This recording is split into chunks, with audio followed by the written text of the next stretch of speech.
evening, I'd like to welcome you to meet the candidates night for West Dundee Trustees to be elected in the April 4th consolidated election. This forum is hosted by the League of Women Voters of the Elgin area. My name is Carol Rome, and I will be the moderator tonight. The League of Women Voters is a nonpartisan organization that works to empower voters and encourage informed participation in our democracy. One of the ways we do that is to hold candidate forums or events like this to provide voters an opportunity to hear the candidates running for election. The events sponsored by the League give candidates for local offices a chance to present information about themselves and their candidacy, background and skills, reasons for running for office, what they hope to accomplish if elected, and positions on various issues relevant to the office. All candidates in contested races were invited to participate.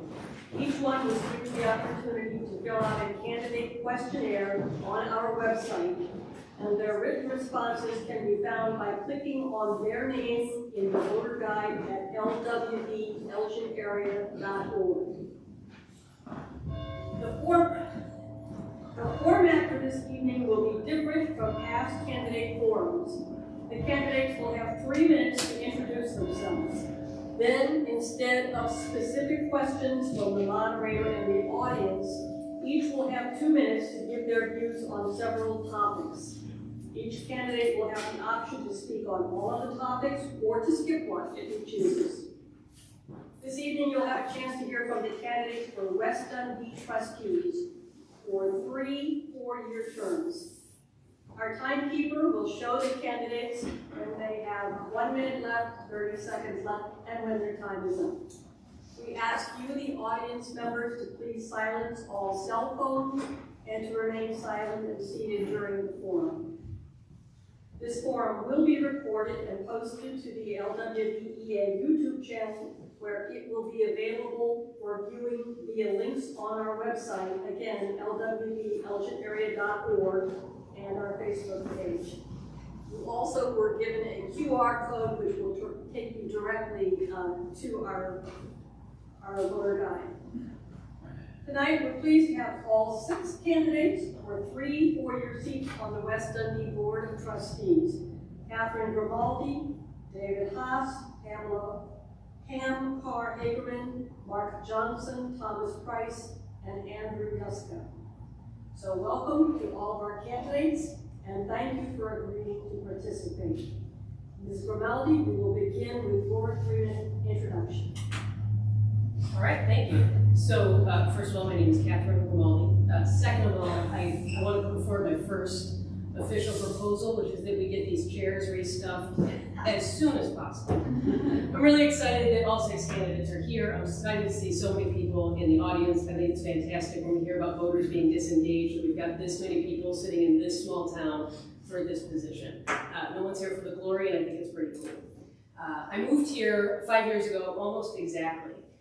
I used to work at the Verizon building on the corner of 31 and Big Timber. You probably know it, it's a little ugly. And I had a job at the time that I was not a huge fan of, and so I tried to get out for lunch as often as I could. And I'd drive up to this Chipotle, and I'd get my little burrito, and then I'd drive into one of the neighborhoods and just sit and eat and look at the houses and watch the people. And I loved the vibe of this town so much that when I had to move, I moved here intentionally on purpose. And I love that we've got a lot of green space. I love that I know my neighbors and their dogs. I love the river. I take my kayak out as often as I can.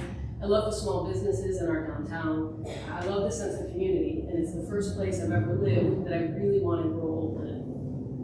I went to Bradley University in Peoria. Yes, Peoria. For my undergrad, I got my undergrad degrees in psychology and sociology. I finished my master's degree in leadership, organizational leadership during the pandemic. I had nothing else to do, so might as well. For the first 10 years of my career, I served victims of violent crimes at 2 different not-for-profits. And for the last 12 years, I've been at Verizon, and 7.5 of those years have been in human resources. So I bring a couple of strengths to this role. The first is I'm a good listener. You don't work with crime victims, you don't work at not-for-profits without being able to listen well. I effectively work in teams, and I'm really good at conflict resolution. I would have been fired a long time ago if I wasn't. One thing that sets me apart is that I'm a really big nerd. And the thing that I can promise to bring you as a trustee is facts and data and research. I'll come prepared, and I'll come with research, and I'll be able to speak not just from my opinion or not just from what other people have told me. We're not the only small community out there. We can do that research and bring those facts to every single decision we make as a community. And that includes things like Spring Hill Mall. We are at a critical time. We're currently stable, right? We currently have the money to do what we need, but with Spring Hill Mall out there on the horizon, we've got a lot of big decisions to make that your children are going to be living with. I'll be the best candidate for this position because I'm going to come in without predisposition, I'm going to come in with facts, and I'm going to come in and partially make the best decisions for West Dundee. Thank you. Thank you. Mr. Haas, your introduction, please. Yeah, thank you, Carol, and thank you all for being here, and to the millions watching at home. My son has a poster on his wall that says, "Give it all you got." And we don't put that poster in his room. We have that up in our family room. Although if you came over, there's enough toys there to call it the playroom. And I like having that poster there because it reminds me one of my mantras, which is give it all you got. And I want to make sure that my family, my kids in particular, are going to be known for that. And as a voter, I think you want somebody who's going to put their all into it every single day. As a business owner, I'm committed to my own team. I am personally accountable for the success and failures of that business. And I, just like the government, take money in, provide some services, and distribute that back out in a responsible way, prioritizing things like their own wages, providing for my family, and growing the business and keeping it moving for everybody, and finding solutions for what I do. As a lifelong learner from NIU, which I love to talk about, a volunteer, a coach, a business guy, a father, a listener, a husband, all of these things have helped me get to this point. And I started my career a long time ago at Marriott and Walt Disney World, so customer service is really like hardwired into me. It's something that I truly enjoy doing. After the joys of working for those big companies, I went into the nonprofit world and I returned to my alma mater, which is Northern Illinois University. I'll mention it again. And really there I led the Alumni Association and then got to work in the foundation for a very noble cause, and that was to raise money for higher education and the programs and the things that we offered there. As a volunteer, I have worked in more things than I can name here, but I put them on the website in case you're checking on it. But really my biggest strength is building and nurturing relationships on a truly global scale. I mean, from meeting the people that I did in Walt Disney World, my wonderful wife's from Argentina. It's allowed me to travel and see things and experience a lot of things that I can bring back to West Dundee. So I'm sitting here, ready for you guys. I'm experienced, educated, energized to get this job done. I think that we're going to do that through enhanced communications, through prioritizing things like pedestrian safety, walkability, and the redevelopment that we've got going on. And I want to ask you, who do you want out in front?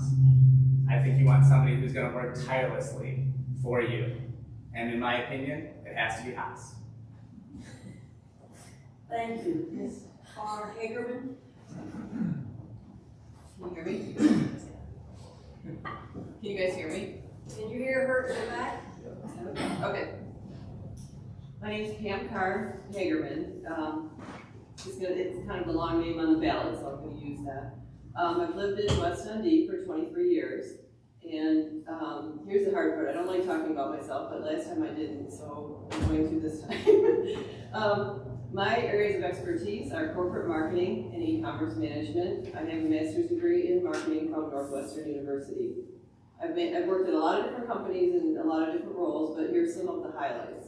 I built an e-commerce sports collectible business for the Chicago Tribune, including creating the business plan, site requirements, merchandise strategy and sourcing, development of the order fulfillment and customer service, creating all the marketing strategies and managing the business as a general manager.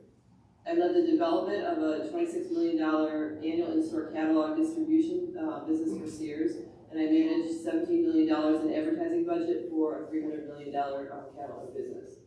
I chaired the cross-functional supplier diversity initiative for Grainger that protected our key government sales by nurturing diverse suppliers, and I managed a $900 million national accounts marketing budget.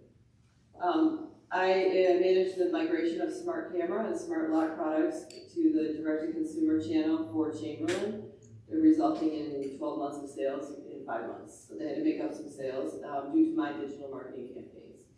I have revamped the catalog strategy, design, and circulation plan that resulted in 30% sales increase for Keeper Aquatics, the swimming business. I elevated their e-commerce presence through site replatform to Magento, content upgrade, and increased functionality.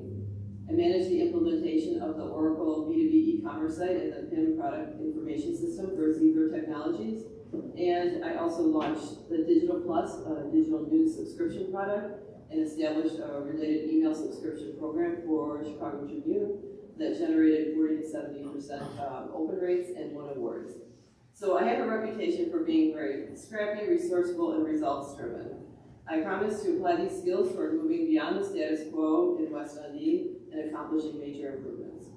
What differentiates me from the other candidates is I'm the voice of the voter. I've walked every street in West Dundee multiple times on behalf of my campaign and other state and local campaigns over the past 3 years. Most recently, I was the Northern Cape coordinator for Darren Bailey. I've talked to hundreds of West Dundee residents about important issues and areas of concern about their living in West Dundee. As a trustee, I would continue to reach out on a regular basis, not just during election time, and incorporate their voice into all of our discussions and decisions. It's really important to remember that we work for the voters, that we don't work for the board, and we don't work for our special interests. My priority would be to be more transparent to voters and to welcome feedback from all residents. I feel that the current board is a long-standing closed group that has their own established friends and colleagues. They are rarely seen at major events and do not solicit input from anyone new. My focus areas are based on the voice of the voter. I did a survey. Oh, sorry. No, it's okay. Thank you. Mr. Johnson, your introduction, please.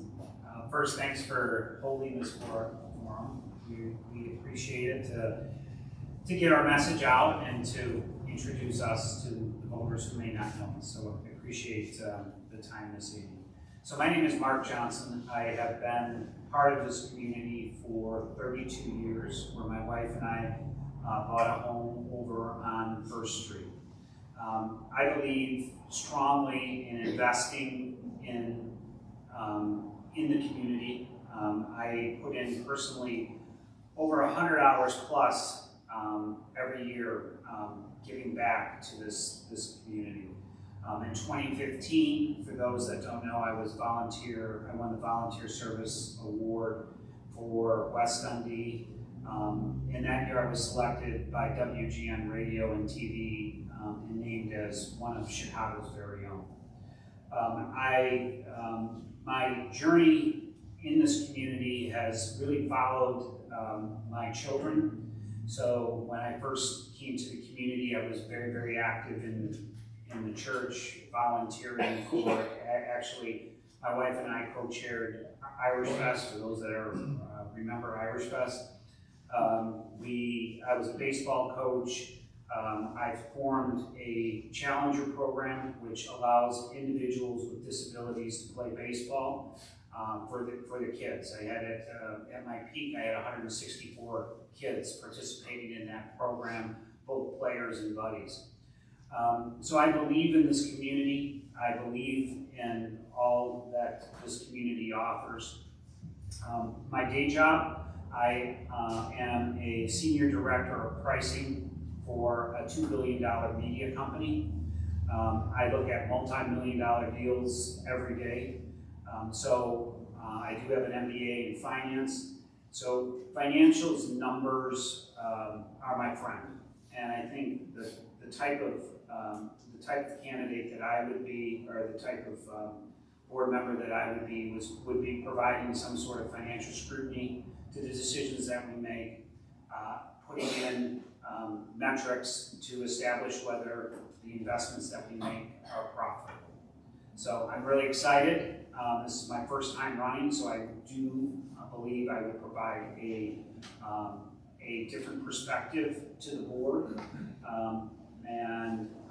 I'm really excited on to be part, or at least be considered by you as a voter for village board. So, thank you. Thank you. Mr. Price. Thank you, and I'll echo some of the comments from the other candidates. Just thank you for holding this event. I think it's really important to give the voters an opportunity to hear from us as candidates, and we've got a big slate this year. This is the biggest slate that I've run against, and so I appreciate that. I also love the turnout for the audience. I think this is, since of the many times I've run, this is the biggest turnout, so that's fantastic. So I'd love to see an engaged electorate. I'm a little different kind of candidate than the ones you've heard from before. I've been on since 2007. And before that, I was on planning and zoning since 1989. So I've been doing this, more than half my life. And I have, been doing it pretty much the whole time that I've been in the community. I have pretty much spent my entire adult life in this community. I raised 3 kids here, and I, just really love to call this place home. It's a place that I'm proud of, and I think that it's just a great place to live, and I believe in community service, and so this is, and I believe that good government is still possible at the local level, and so I feel that this is where I can make the most difference. So this is all I've ever wanted to do. I've never had any aspirations for any higher public office, so this is where I am and where I'd like to stay. I think, again, being an incumbent, you have to evaluate us a little bit differently than maybe some of the other candidates, and part of that is just, do you think we're doing a good job? And I hope that you would say yes. I think we have a good high levels of services. Our streets are in great condition. Our sort of water infrastructure are in good condition. We have essentially the lowest cost of services in our community. If you compare all of the services, including the cost of property taxes, waste, and all of those things all added together, we're lower than all of our surrounding communities. And so I think that says a lot. But at the same time, we do have those high levels of service. We've also been very successful in attracting a lot of development over the years. In just the last 10 years, we've had over increase in our assessed value of over $30 million, and that has helped offset a lot of our tax revenue, or our tax burden on our residents. And so the last thing I'll just say is my day job is a civil engineer. I have a bachelor's and master's degree in civil and water resources engineering, and so that has been really helpful because I work with communities all the time, and sometimes I'm in the audience, presenting to awards. I have a good sense of what it takes, and I am also a former small business owner, and so I know what it's like to be in that position and how important it is for us to support small business in our community. Thank you. Thank you. Mr. Yuscka. Thank you. And I also would like to thank everyone for being here, and I attribute this to the large slate of candidates and also to the good weather. I know one time the forum was scheduled and nobody was here because of the snow, so this is much nicer to get the word out. My wife Mary and I built our house and moved to West Dundee in 1993. I immediately wanted to get involved, and I signed up to be an election judge. I began my community involvement on the newly formed Park Redevelopment Commission in September of 1998. I ran for and was successful in winning a position on the West Dundee Village Board in 1999. I am privileged to have been elected another 5 times and wish to continue to serve the residents of this community for at least another 4 years as there are several major decisions upcoming, and I want to continue to be a voice for this community. I have served and continue to serve as a liaison to the Public Works Department and also served as a local liquor control commissioner. Being a member of the village board has been a great learning experience. I have witnessed a lot of change and growth in the village during the last 24 years. We have gone from a sales tax focused financial base to a more diverse financial base while still maintaining low costs to the community and high service levels. I think of myself as a good listener and as a result, a thoughtful decision maker. My focus has always been on what is the best option for West Dundee as a whole. I will follow the same philosophy if I am reelected. There are many items in the works right now, and there is still a lot of work to be done in order to be able to continue to provide the residents of West Dundee with the level of service that they have come to expect at the same low or no cost to them. I hope to be able to be a part of that decision-making process and provide for thoughtful development decisions. Thank you. Thank you. Now we're going to ask the candidates for their views on 4 pre-selected topics that were given to them in advance. 4 topics for the West Dundee trustee candidates are economic development, budget priorities and funding, community safety and services, and infrastructure and maintenance.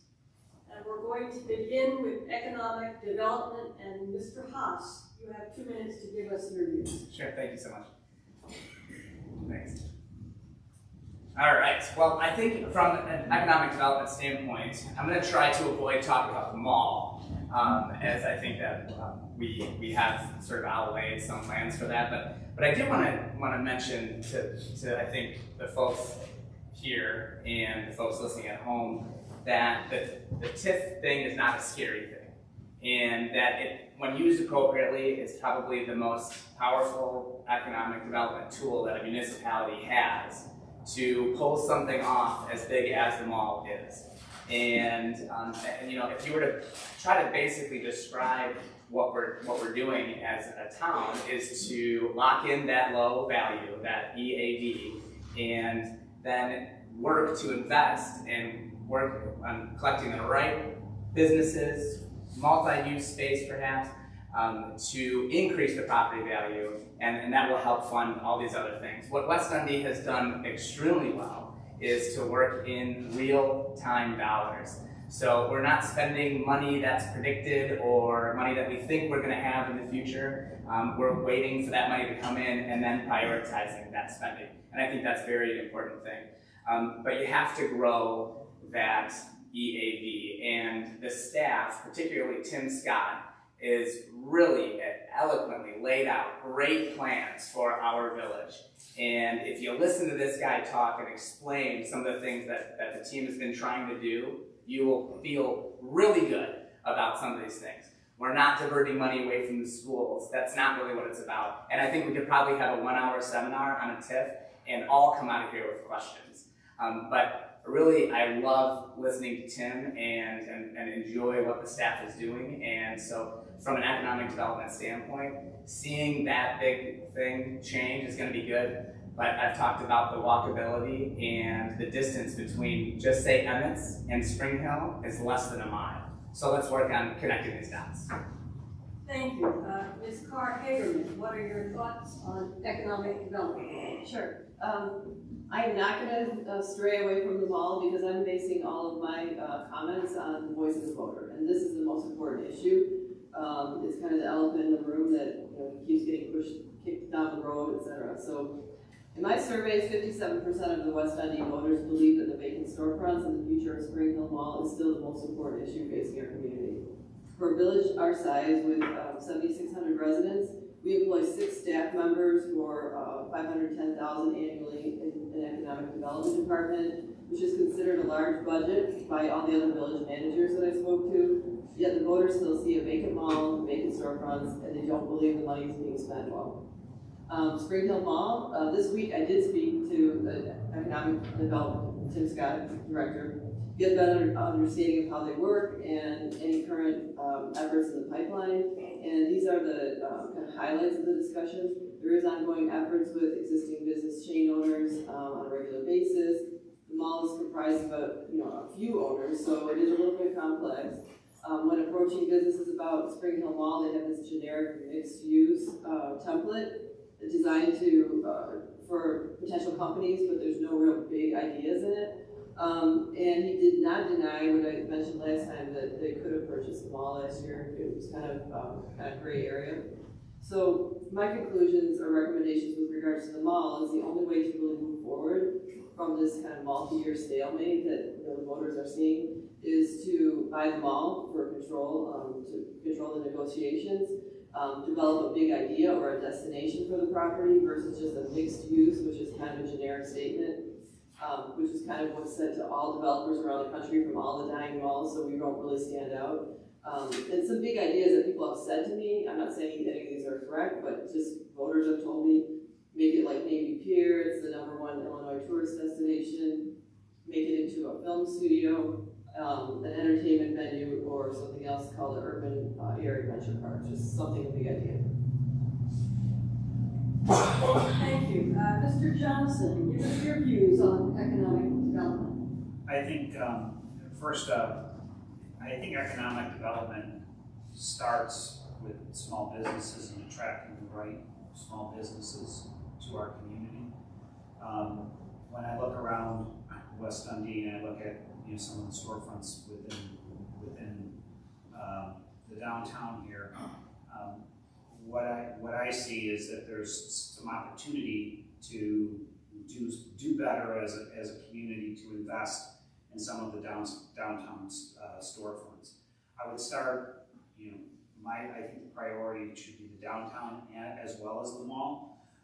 But from a downtown perspective, I think we should focus on trying to attract small businesses to our particular area. So how do you do that? It's making access to capital, making smart decisions on investing in the right type of small businesses, looking at diversity for the types of businesses that you want downtown, and being transparent as a board on the types of investments that we give to our small businesses.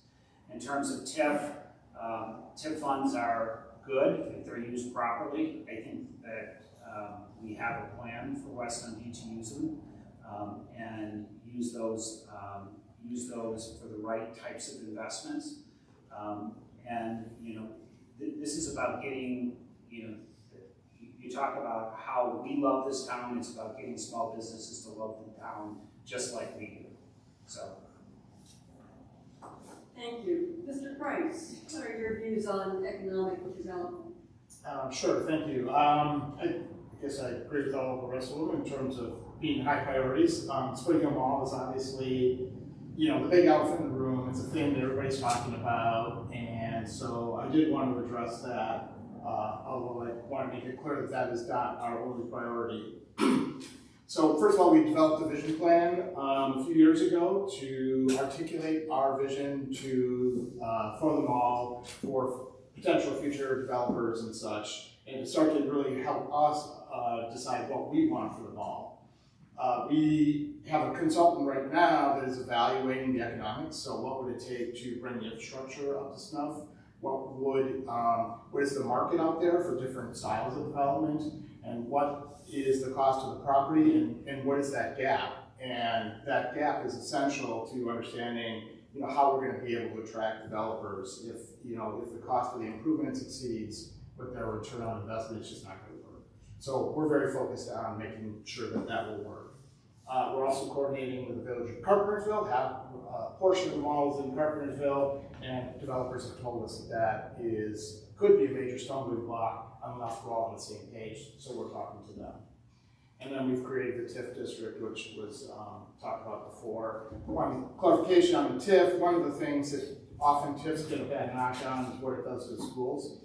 And so to address that issue, we have whenever there's a residential development within the TIF area, all that increment that's associated with that will go to the school. So they do not take a hit when we have a TIF and there's a residential development.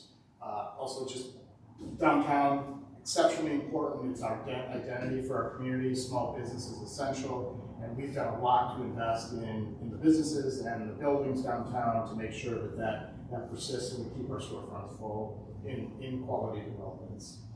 And with that, there's a stop sign. Thank you. Mr. Yuscka, what are your thoughts on economic development? I'll pick up where you left off. Yes, our downtown is a focal point, and we are in phase 3 of upgrading and renovations and in this area, and it all should be completed around the 4th of July. We have partnered with several businesses, and they're building renovations in the last several years, including Woodfire, Modal Accounting, the Village Squire with their new outdoor area, the Kildall House, 200 Washington, which is the future business location for Empire Home Health, Elder and Ode, and as of last night, we just approved for 120 West Main to be redeveloped. If you look at the Route 31 corridor, you'll see Maple and Hash, which should be opening around May 1st, and getting off Route 31 a little bit onto Route 72, the old Chili's building where the assembly is branching out from Hoffman Estates. We also have the Woodlands Assisted Living Memory Care Facility, which is almost complete, should be taking in residents by July. And we have development in west of Dundee Middle School, which is home to 2 United States headquarters for 2 foreign companies. And over the last 10 years, we have added over $500 million in new assessed valuation to the community, and it continues to grow. It's an already strong commercial tax base, which even with the decline of Spring Hill Mall remains the largest in Dundee Township. Thank you. Thank you. Ms. Grimaldi, your thoughts on economic development? My first thought is that if David's got a slogan, it has to be Haas. I'd like to just suggest it's got to be Grimaldi, so we're going to think about that. I want to talk about 3 main areas of focus. I'm going to talk about them briefly because I do want to hit all 3 of them. I'm not going to spend the whole time on the mall. I do believe that mixed development is important to the mall. This is a national challenge, so we can learn from other dead malls throughout the country. About 25% of the 1,100 malls are closing. We don't have to do this fresh, right? We can use their experiences. Businesses that often take up mall space, like we already have a lot of those businesses nearby us. We're talking about Amazon warehouses or Dunkin' Donuts. We have all those. So we need to think about what sorts of businesses we want to encourage to come in, or what sorts of development we want to come in that's going to bring people to the area. I don't actually need another Applebee's anywhere, so what can we do? I think there's a few things that we can do that would be unique to us and that would bring people into town to then patronize all of our fabulous small businesses, which is point number 2. We can do things like maker spaces for our students. We can do things like business incubators to encourage more small business development. I'm going to talk quickly about downtown. We have great small businesses that makes our downtown unique. What sets me apart from our current board members is that I'm for low interest loans to local businesses in order to make sure that they can be successful. I'm against giving them money with no guarantee of return. That's something I would do differently. Now, the third thing I'll hit on very quickly is how we can use our natural resources to increase the draw to West Dundee. We have a fantastic river. I love kayaking. Can we do a kayak dock? Can we do food trucks? Can we use the bike paths that we have, expand them, develop them to bring people into town, to go to our businesses, to drink our coffee and eat our food? I think the answer is yes. So I don't want to just focus on the mall, but also how can we grow the things that we're looking at to make this community sustainable in the long run? Thank you. The next topic is budget priorities and funding, and we're going to begin with Ms. Hagerman. Okay. So my position on spending is that any projects that are not associated with the basic services of police, fire, water, sewer, and roads are subject to discriminatory review and cost cutting. From a high-level review, I have have questions about the staff compensation levels at West Dundee. For a town of 7,600 residents, we pay a total compensation of $8.5 million annually. For comparison's sake, I called a few other nearby villages that are comparable in size, and their total compensation is about $2 to $3 million. I know that doesn't include fire departments, but it's still not making up that much difference. In West Dundee, we have 39 employees in various functions that earn over $100,000 compensation annually, and not to mention that we have the economic development department that I mentioned for $500,000. So to me, this seems out of line. From a budgeting perspective, the following are priorities for me: safety. West Dundee has seen an increase in crime, and prioritizing safety is extremely important. Economic development, with all the rental units in here, now we need to have a reason for them to move here. And then infrastructure, just the age of our town requires infrastructure maintenance. Some additional revenue considerations, this is something I just thought of today, so I'm just going to put it out there.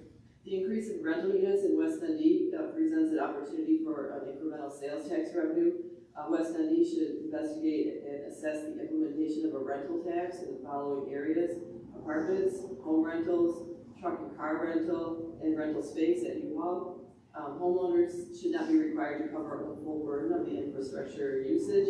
Renters are also part of the community and enjoy the same resources without paying property taxes. So it's just a consideration that we could get revenue from a different source. Thank you. Mr. Johnson, your views on budget priorities and funding. I start with non-negotiables. My non-negotiables are fire and police. We need to continue to ensure that the residents of West Dundee feel safe, right? And fire and police protection is, number one priority. When I look at the other things in terms of the budget that I see as critical, you've got your road and your other infrastructure projects.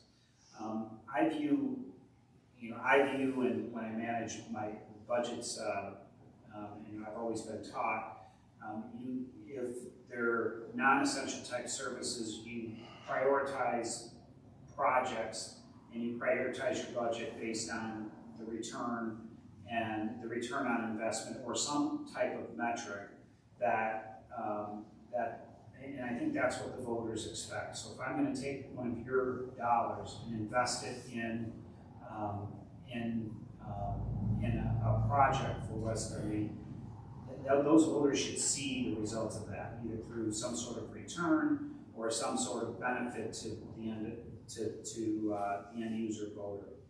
I'm not a proponent of increasing property taxes, and I'm not a proponent of putting in unnecessary taxes and fee increases. I think those all need to be evaluated. And then, on the projects, I want small business here. I want businesses here, right? But we should make responsible business decisions on the types of investments that we make. So that's my commitment to you in terms of where I would or how I would view the budget. Thank you. Mr. Price, can you share your thoughts on budget priorities and funding? Sure. A big part of where we spend our money is on our infrastructure, our roads, our sewer and water. We're currently upgrading all of our water services, and we've applied for a grant to obtain funding to replace all the light services to keep the water supply safe for our residents, and we'll continue to keep that as a priority. I agree that our fire and police, that's kind of it goes without saying, I think, or it should. Also want to talk a little bit just about where our money comes from. So of our property taxes, nearly a third comes from non-residential sources. So all that diversification of our land uses and our businesses has helped to maintain low property taxes for our residents, and also approximately 2/3 of our annual budget comes from non-property tax sources. So I think we've done a great job in terms of controlling where the money comes from and keeping our taxes low. And as I mentioned before, you can compare us to all the neighboring communities. So, I don't know about the numbers that have been thrown out before about relative sizes of our workforce and the cost of those, but I think the result is that we have the lowest cost of all the communities in the surrounding area. And just one point, fire that's about a third of our budget, so that's not a significant part. It's important to include all that. So thank you. Thank you. Mr. Yuscka, budget priorities and funding. The village has always prioritized ensuring a strong financial foundation for the community. The village board reviews West Dundee's finances on a quarterly basis in an open meeting format. The village's departments are very accountable for their individual department expenses, and it is closely monitored. In fact, as of last year, based on our audit figures, actual general fund expenditures came within $10,000 of our budgeted expenses on a $10 million plus budget. We do not overspend.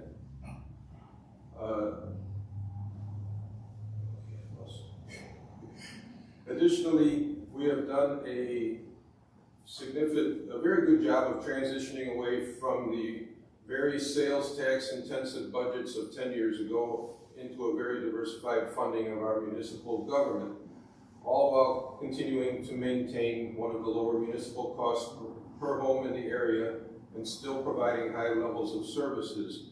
We have also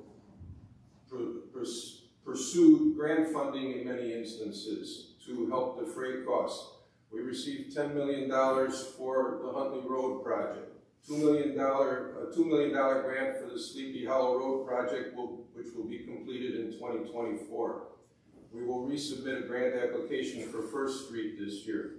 We received State of Illinois OSLED funding for the construction of the Fair Hills Park at Bonkoski and Route 31 in the amount of $400,000. And we received $500,000 for the repainting of the Spring Hill Water Tower. All of these grants continue to reduce the cost of needed services to the residents and businesses of West Dundee. Thank you. Ms. Grimaldi, your thoughts on budget priorities and funding. Thank you. So my priority when it comes to the budget is stability and prosperity. So I don't want to create problems where none exist. The village is doing a pretty solid job right now of managing our finances and making sure that we can afford the services that we provide. We do have a low service rate, which I think is fantastic. I love not paying for garbage pickup.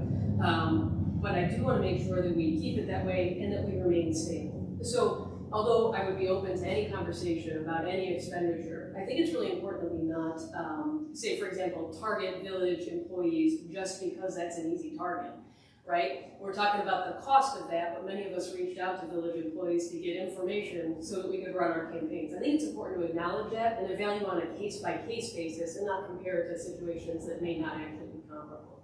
If you look at the proposed 23-24 budget, you can see that in 22-23 we had a $900,000 surplus. I think that's a good thing, right? I mean, I'd like some money back, but I don't think it's bad for us to have a cushion and to be able to decide our priorities instead of being operating in an emergency mode.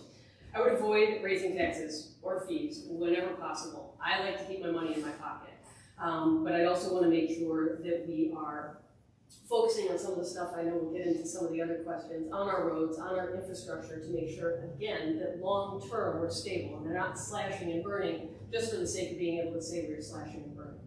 One thing that I can promise you is that as a trustee, I'll be accountable for every single one of our dollars that I spend. If I'm willing to spend it, you should expect me to be able to explain why. Thank you. Mr. Haas, your views on budget priorities and funding.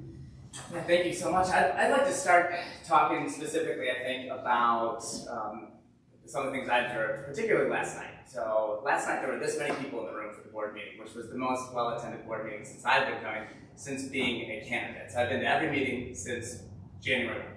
And we had such a good turnout, and it was really because of partly one thing, the fire department. And because of the investments, coming from a budget standpoint, a priority, to continue to invest in the police and fire, and specifically into their training, modernizing their training. The story last night, if you are so lucky to have heard it, I suppose you can't get this out of the minutes exactly, but our fire department responded to a call, and because of the modernized equipment, the training that they have, the technology on that ambulance, they were able to sync up with Sherman Hospital, right? Call in to explain exactly what's going on with this cardiac situation, and the hospital was prepared and ready for them upon arrival. That is the type of thing that saves lives, and if we continue to invest in the training in particular, we're going to continue to do that. Same thing with our police department. So you would have heard Chief Gorski say, in particular, the Safety Act, love it or hate it, as it comes down the pipe, there is going to be required training, which is going to keep some of the police officers out of the field and in the classroom, so to speak. They're going to need to meet certifications, they're going to need to meet additional training hours, and it has been, not too long ago where we weren't even fully staffed as a police and fire department. And so really focusing on that will help with our safety initiatives, it'll help us connect these dots, and I think well-paid staff are sticking around and they're staying here, and that's the type of people we want to hear, good quality, high character. Good character, high quality. Thank you. The third topic is community safety and services, and we're going to begin with Mr. Johnson. Okay, I think we've talked a lot about the fire and police issues and the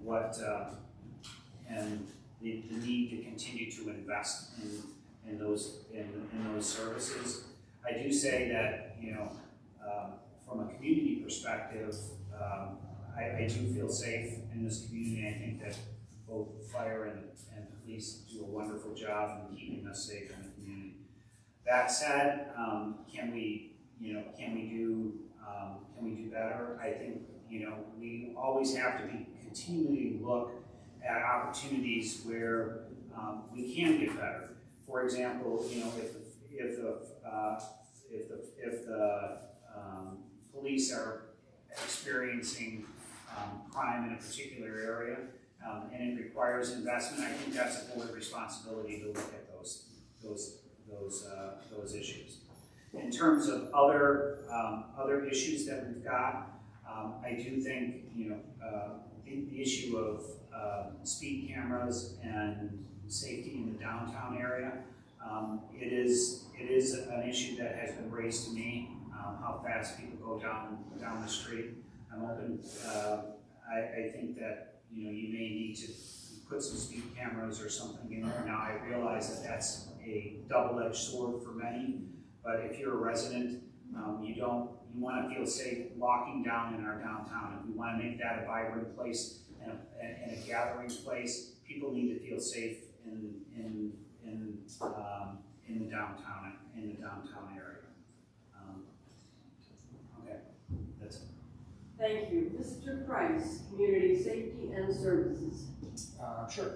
I think we have a very safe community. I think, I recall, going for probably the first 15 or 20 years that I lived here that I didn't even have locks in my windows because I was renovating the house and had no place to be at. And just, I think a big part of safety is just knowing your neighbors, and this is a very neighborly community. Eyes on the street is, I think, essential, and I think there's so many community activities that this town really fosters that neighborliness that really helps it keep the place safe.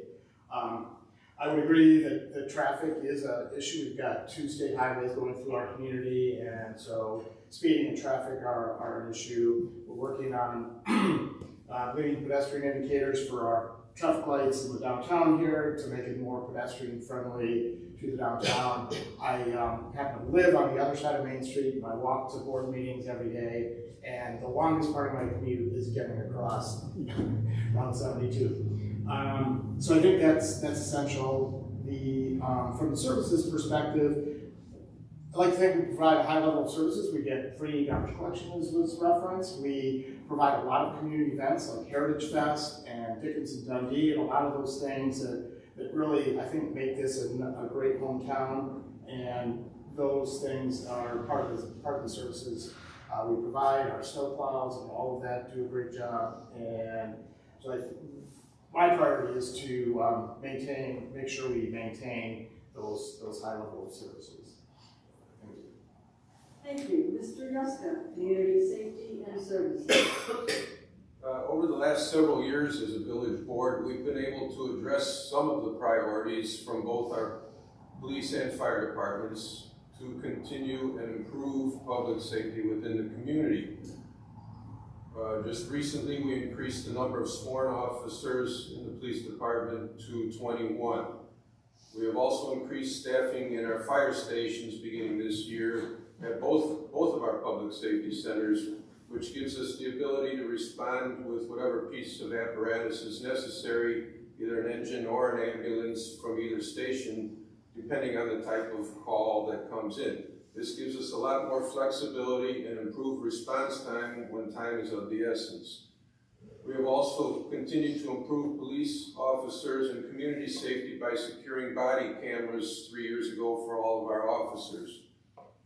We have also purchased a new ambulance and squad for the fire department to improve services when needed, including state-of-the-art EKG equipment on both of our ambulances.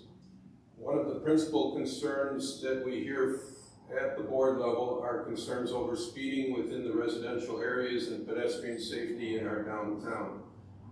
The village has been extremely proactive in this area in conjunction with several individual residents and neighborhoods. As of this year, we will increase to 2 dedicated traffic officers, which their principal responsibility is traffic enforcement in the neighborhood streets throughout the entire community. We have added specific improvements that have been requested throughout the neighborhoods, including stop signs and crosswalks. We have tried and tested traffic calming measures, including chicanes and speed bumps, in an effort to address these improvements. So we're working very hard for the safety of our residents. Thank you. Mr. Grimaldi, Community Safety and Services. Thank you. So I mentioned this earlier, but I spent the first 10 years of my career working with victims of some of the most horrific crimes you can imagine. And I was married into a police family for a long time, so I come to this with kind of a different perspective. I think our local public safety officers are visible. I think they're engaged. And our police department, I was really excited to see this is aligned with the 8 Can't Wait standards, which are endorsed by Campaign Zero. I think that's really important, and I think we should be proud of that. Mark said something when we did our panel interview for the Herald the other day, and Tom actually referenced it just now, which is that the best crime prevention is knowing your neighbors. And I think that's one of the things we all actually love about West Dundee. So I'm going to be a little on brand here and tell you that there's actually academic research out there that shows us that social cohesion, that sense of community, actually does A, reduce crime, and B, increase reports of crime when necessary. And I want to tie that to what Tom said about some of the services that we provide in general. It's not just about our fantastic large events, which I think are great and I enjoy, but it's also about smaller, more community-focused events that do get us all knowing each other's names and knowing when something's off. I was on a long weekend and I had 4 different people call me to tell me my dog had been barking nonstop and they wanted to make sure I wasn't dead in my living room. And you know what? I really appreciate that. That's the sort of community I want to live in, and that's the sort of community I want to foster. Not one that's all about surveillance, not one that's all about how many cops do I see, but one where neighbors are looking out for each other, and we foster that through the events and community engagement that we are involved in. Thank you. Thank you. Mr. Haas, your views on community safety and services. Yeah, I'll start with the services and end with the safety thing because my favorite is the leaf collection. And if you're fortunate to have some big old trees in your yard or even in your neighbor's yard going into your yard, it's just a nice thing, and the services we provide, as mentioned here, are of the highest quality around, certainly. And so a little fun with the leaves, but from a safety standpoint, and actually let me take a step back and say, last year I, as another way to volunteer, I was in a fraternity in college and Sigma Alpha Epsilon, and so each year I volunteer for different programs and such. And last year I was a facilitator for the leadership school, which invited 400 undergrads to O'Hare Marriott, where we educated and we taught these young guys some of the things that will make them successful. And as such, I met some very, very important and created some good relationships. One of the guys that I talked to, He was former President Wackenbecker and Valspar Paint, and he said, David, if you do something like this, you're going to be surprised on how expensive things are and how slow everything is in government. And so from a community safety standpoint, I thought about pedestrian safety, and I thought about this. And I put buckets out, orange flags in them, very simple. It cost a grand total of $25, and I had a great volunteer who made the flags. We put them out over the St. Patrick's Day celebration so folks can be easily visible going across 72. We put them at 2nd, 3rd, and 5th Street.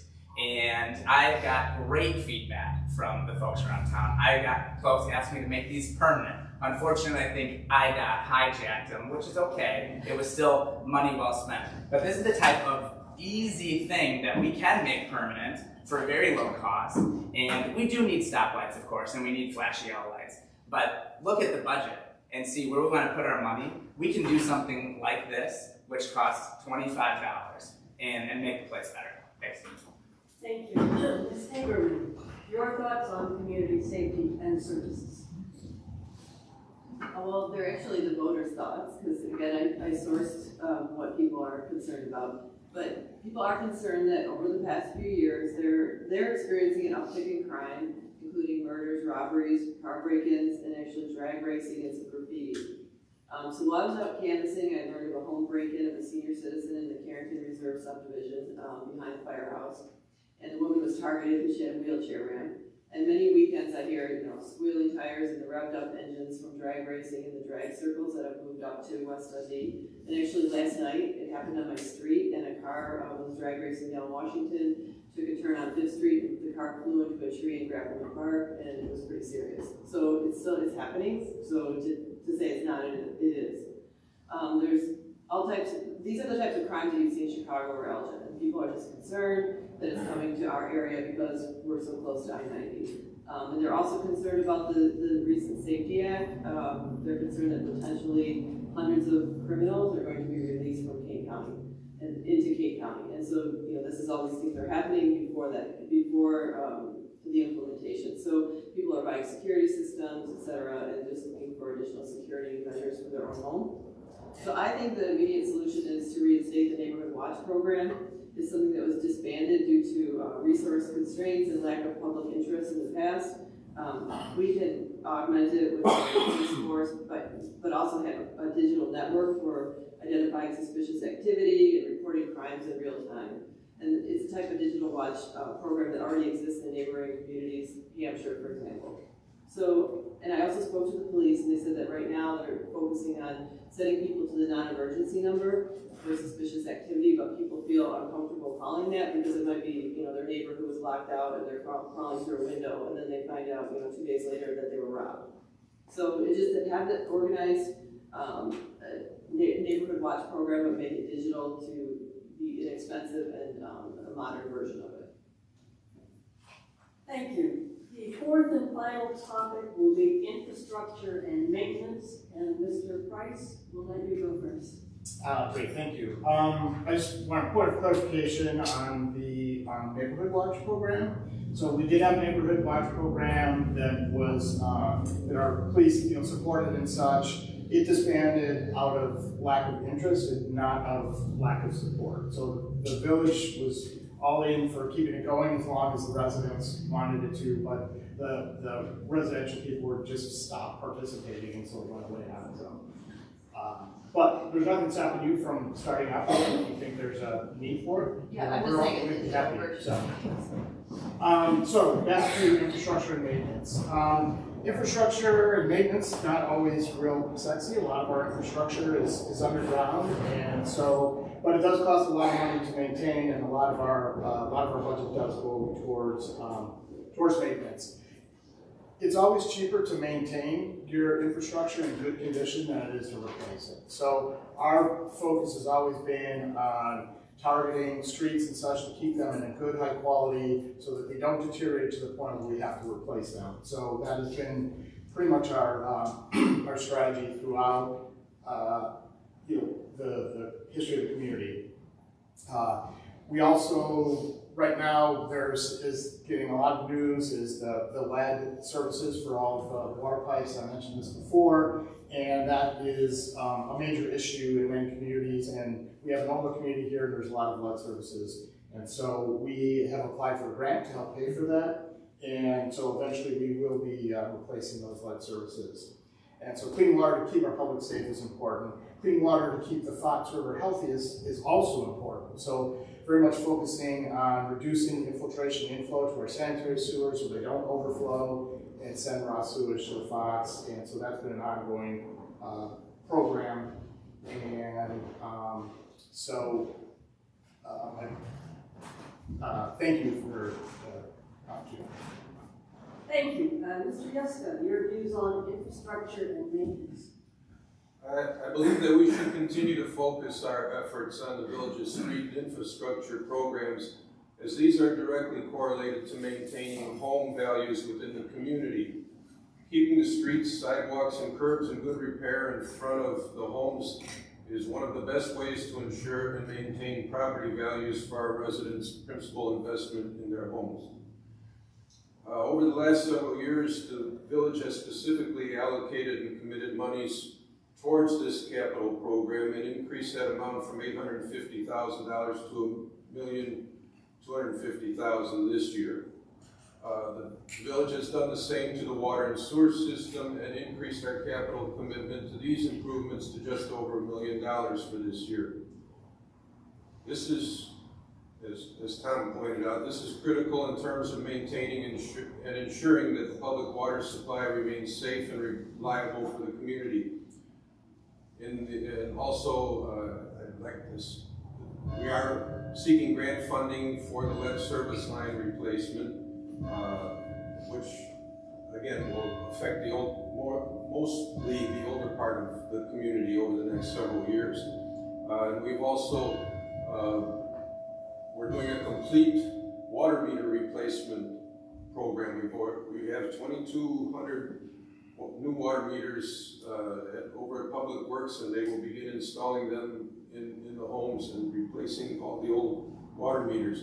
And another thing that people don't realize that's important is tree trimming, and we do that on a 5-year rotation. So throughout a 5-year period, everybody's home, the streets, the public trees get trimmed, which there's a lot of canopies of trees in this community, so that's a big effort, but it helps to maintain the village is good look.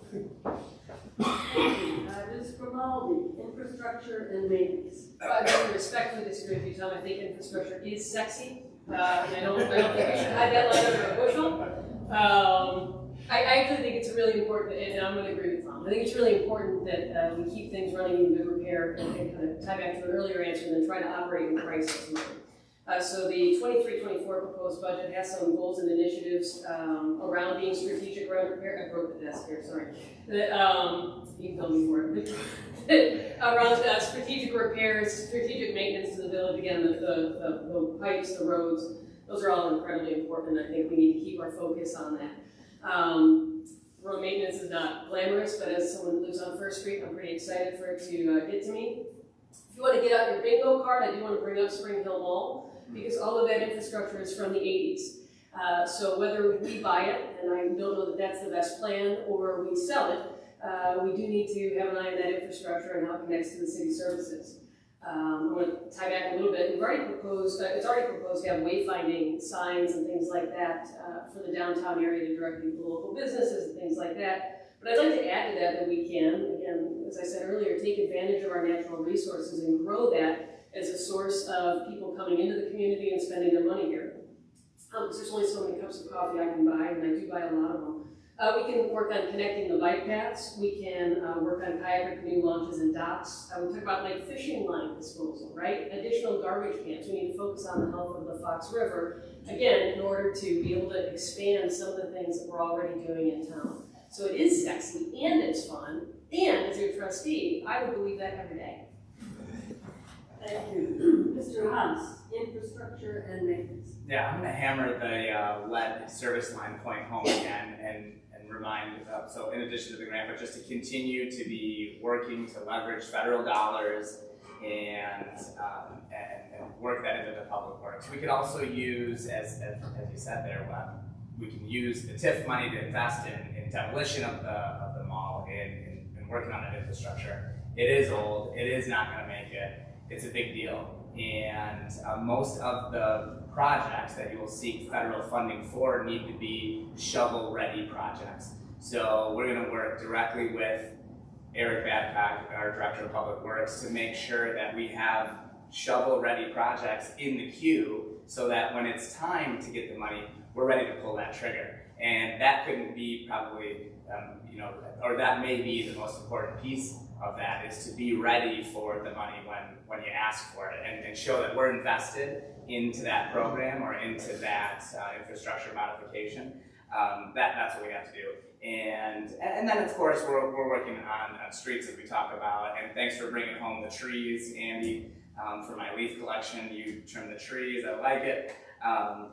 The different projects that we have in play can be really leveraged by these federal dollars.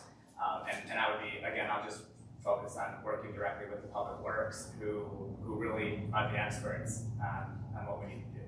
Thanks. Thank you. Ms. Hagerman, your views on infrastructure and maintenance. So I'm going to also speak about the lead service lines. I'm going to speak on a personal story, but the infrastructure in any of the homes older than 1955 had lead service lines. Not necessarily in the water, but there could be lead in the pipes, and it's a health risk. And it's a project that's really personal to me because just a few weeks ago I was diagnosed with E. coli bacteria in my colon from the water in my house. And so I live in a historic home built in 1860, and the service lines to my house are lead. My doctor confirmed that the bacteria in my body was built up over time, and it's not like a result of a one-time foodborne illness. The village water department staff were really professional and thorough. They came out, investigated the water, took the issue very seriously. They provided me with a detailed report.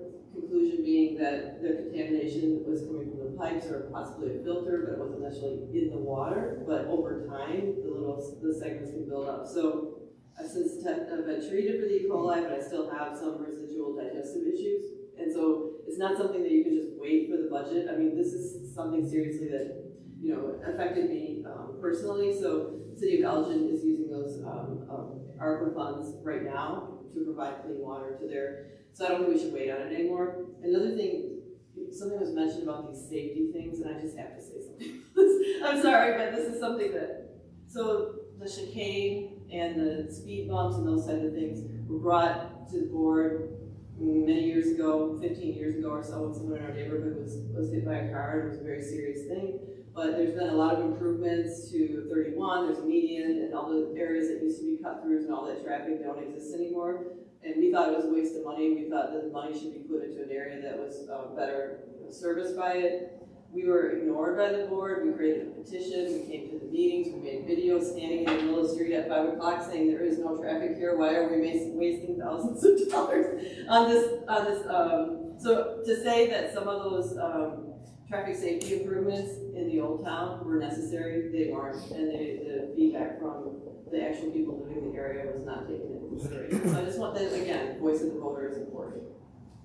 Thank you. And finally, Mr. Johnson, your thoughts on infrastructure and maintenance. I get the last comments on infrastructure.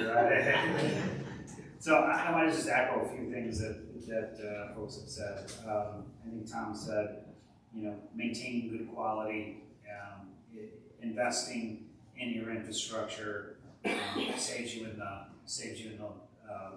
long run, and I agree with that. I think investing in investing in our streets and our pipes are very, very important. The lead issue is near and dear to my heart. I live in an old Victorian home. I had a leaky water main and was told that by the plumber that they couldn't touch it because it was attached to lead. And I think that impacts a lot of the community that we serve. Older homes, prior to the 50s have led services, and I think it was great that the board went in and got grant funding, or is seeking grant funding to replace the pipes. I would add that, you know, the infrastructure and part of who I am is I have a special place in my heart for people with disabilities. I think the infrastructure and anything that we invest in as a community needs to include and be inclusive for all individuals within our community. So that's things like, you know, sidewalks without bumps, and people in wheelchairs can access those. I'm a big believer in the Fox and investing in the Fox. I think making a vibrant, like farmers market type situation like what we have down on First Street is a great idea. Investing in the bike path and areas where people will come to our community because of that. I had never seen so many people come to Dundee when the Eagles were in town a couple of years ago. And just having a great infrastructure just attracts people to the town, which means more money for our community, and it showcases who we are. Thank you. We have covered our 4 topics. We have a little bit of extra time, so I'm going to offer each of you an additional 2 minutes where you can add to your remarks on one of the previous topics, or if you want to share your views on a topic that we have not covered. And Mr. Yuscka, we'll start with you. Thanks. Or if you have nothing, you can just say, vote for me. 2 minutes, however you want to use it.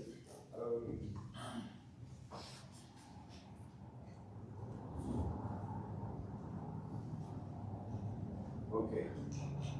I have not said anything about Spring Hill Mall at this point, so. Is your mic on? Yes, yes, it's on.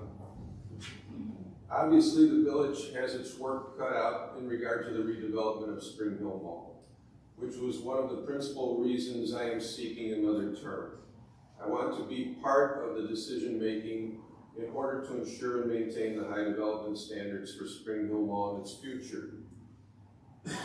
As a board, we are working to avoid allowing the new mall owners to avoid the less than desirable interim uses that have expressed interest in the mall, and the new mall owners have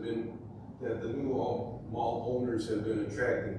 These types of uses, such as flea markets, paintball facilities, self-storage, additional resale shops, and other interim uses, are not the vision or use that I believe are going to keep up West Dundee's image and benefit the community on a long-term basis. We have most recently created the TIF, and that's the first step. And we've reached out, and hopefully Carpentersville will be on the same page with us in making things happen at the mall. But it's going to be a long haul. It's not anything that can happen overnight. There's multiple owners, as people have mentioned. There's covenants in many of the ownership agreements that have to be worked through. So it's going to be a long process, and it's going to have to be a team effort to get things done. We're making progress. It's slow. I want to continue working on that. That's one of the main reasons I feel it's important that I am re-elected to the board. Thank you. Ms. Grimaldi, what would you like to add? Well, I'd like to, first of all, thank the majority of you for not walking out. I know this is not the most exciting way you could have spent your Tuesday evening, but I appreciate y'all being here. I want to say a couple of things. I think, first of all, facts and research are important. Some of the things that have been said tonight, especially around crime, are factually untrue. And I would encourage you to do your own research or come talk to me afterwards if you'd like some more data on that. But as candidates and as trustees, I think it's really important that we be reliable, that we be credible, and that we be accountable to the voters. I think reasonable and well-intentioned people can and will disagree about the best path forward for Dundee, right? I don't think that we are sitting up here with nefarious plans, stroking our little white cats, waiting to make our billions off of trusteeship. But I do think that what I bring to this is being a new face with a fresh perspective. I'm not beholden to anyone. I'm beholden to the village as a whole. I'm not coming in with a presupposition about the way things need to go, but I am coming in with a willingness to listen to all the different sides, do the research that needs to be done in order to find out the facts on the best way to proceed. So I encourage you to vote, first of all. Obviously, I encourage you to vote for me, but I'm excited to see what comes next for Dundee. Thank you. Mr. Haas, what would you like to bring up? Well, I think one fact is that probably 100% of the people here are going to vote. I think, so that's a fact we can agree on. And I'll close out by sharing again my deep commitment to volunteering in the community and really getting started with the PTC, but it's something that I've been doing all along in all of the places that I'm at. And I really have had a great career in life, giving time, talent, and treasure. And while I may not be a millionaire yet, or giving millions even more, which would be more exciting, I think that when you get a chance to meet the people in our circles, you know, collectively sitting in this room, and then hopefully we all go out to tell 10 people you know, what you witnessed here today, you'll maybe get a chance to meet even my wonderful wife, the kids, right? I'm telling you, we give it all we got. And that is something that is just hardwired into what I do here. And it's the reason I give so much. I'm sitting up here as a, you know, with actually everyone here sounds like has 2 degrees, so another thing not to differentiate us, but sitting here telling you that I've already achieved more than I could have ever thought possible. And I still, just like West Dundee, feel like we're just getting started. And I really look forward to having you all with us on this journey. I think it's time to pass the torch on to another generation of leaders, educate the next group that's coming up to keep this progress going. I am 100% sure, no matter who gets elected, the wheels will not fall off this village. And it is a credit to our great staff and the hard work people are doing. And I want you to remember, it has to be Haas. Thank you. Ms. Hagerman, would you like to add anything? Sure. As I mentioned before, I have a hard time talking about myself, so I have an idea of being a marketing person to talk about branding. And when I compare to the other villages, you know, kind of on the Fox River, I think our brand is a little bit older and needs a facelift. East Dundee has, you know, a new logo, has, you know, things that make it appear as a younger, more vibrant community. When I'm canvassing on all these streets all over West Dundee, I notice these faded signs, and I mean, like, my eyesight's terrible, but I have to, like, really close because it's, like, completely gone. So, you know, I guess we just need to really solidify what are we standing for, what is our brand positioning. I don't feel that it's really clear, I feel it's really outdated. So identify, you know, create some type of features that stand out, create, you know, a brand that will attract workers, investments, visitors, etc. I mean, just the logo change in East Dundee makes it a more vibrant community. And some other areas, I feel like West Dundee needs to be more user-friendly. Updated website with like more targeted content instead of this whole list of everything that's ever been discussed. Creating an e-newsletter instead of this mailed newsletter to people. Social media posting ability, because now you can't even post anything. It's not even like a moderator controls it, it's just you can't even post anything, period. So text messaging capabilities, you know, in our area of important messaging, some online networking groups, the digital neighborhood watch that I spoke about, and just an overall opportunity for feedback, because for me personally, it's been very difficult to get my opinion to the board or get my opinion to the village. It just doesn't seem like it's welcome. There's not really an opportunity to do that. Thank you. Mr. Johnson, is there anything you'd like to bring up? First, I want to thank you for holding this forum. It was very, it's very nice that you give it the opportunity for people to come out and express their views and see where people differ on particular issues. So I just want to sum up kind of what I believe that you would get if I were on the village board. This is my first time running, so I'm going to provide a different perspective than the existing board. When I was approached to do this position, it was based on kind of the way I think and how involved I am in the community. Someone approached me and said, I think you would be good. What the voters would get from me is honesty, an open ear to listen to, and a leader in the community. Every organization that I've been part of in West Dundee, I've left it better than when I started. And that goes across, I've been involved in almost every activity and everything that this community has to offer. My commitment, again, is to make it business friendly, to do smart investments in our businesses, to maintain your infrastructure, and to be prudent with your money. If there's money extra, there's nothing wrong with giving it back to your to the taxpayers. They are who vote for you, and they're the ones whose money it is. So with me, you're going to get honesty, integrity, and someone that's deeply committed to this community. So with that, I ask you for your vote on April 4th. Thank you, and we'll give the last word to Mr. Price. Sure, thank you. I'd say before that this was the biggest field I've run against before, and I have to say I'm actually really excited about it. All of you, I think, are great. And what I really loved about serving on the board is that everybody's always been about what's important to the community and not looking out for their own personal interests or their personal agenda. It's always been about being, the best part of the community. What I've also really liked is that it's always been very apolitical. The partisan politics has never even once entered into the dialogue as part of our decision-making process. And I hope we can keep it that way, because I think decisions ought to be made by what's best for the community, what's best for best for the residents, without any specific political or other agenda.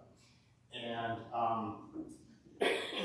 we've got a lot of projects going on, and I hope to be able to continue in implementing those projects. The mall, all the downtown projects we have going, the other development projects we have, and I just want to keep doing that and kind of continue on the track that we have. And I will just close with the price is right. Okay, I want to thank all of the candidates for participating in this Meet Candidates Night and giving the voters a chance to hear their views. For more information on these and other candidates, check the voter guide on our website, lwdelginarea.org. That's at the bottom of the sheet listing all of the forums, or you can use the QR code. Voting early in person at permanent polling places is open now, and voting on election day at your regular assigned polling place will, of course, be on April 4th. If you plan to vote early, please note that different sites are open different hours, and there may be changes from previous years. You can check our information table by the door, or the King County Elections website for current information on polling places and their hours. We hope that this candidate forum, presented as a public service by the League of Women Voters, has been helpful. Recordings of these and other forums will be available on our website under Voter Guide for the 2023 Consolidated Election. That concludes tonight's Meet the Candidates Night, and I want to thank the candidates, the League members who have worked to provide this forum, and the voters who take the time to watch these forums and learn about the candidates in order to make an informed choice. We hope that each and every one of you will vote and encourage your family, friends, and neighbors to do the same. Thank you all for coming, and good night.